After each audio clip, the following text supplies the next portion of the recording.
Tech Kanto The Taylor's Principle 3終於嚟啦。Devolver 今次話呢集會保留大家熟悉嘅解謎玩法，仲加入全新機制，等成個系列有個完美結局。哇！解謎迷真係有福啦！邊個係今屆中期選舉最大金主？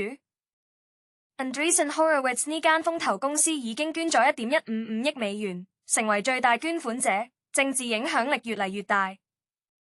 咁多錢，唔怪得咁多人關注啦。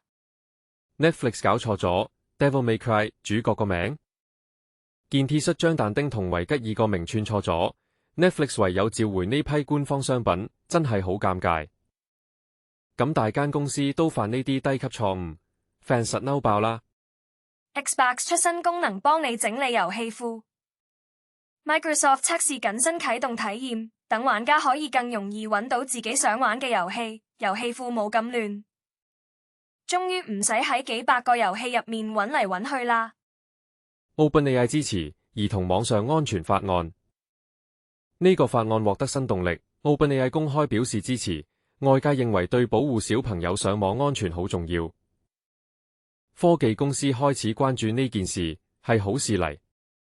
點樣先可以令 AI 可持續發展？研究員 Sasa Lucioni 認為我哋需要更好嘅排放數據，同埋了解人哋點樣用 AI， 先可以評估對環境嘅影響。呢個問題真係要正視，唔好只顧發展唔理環保。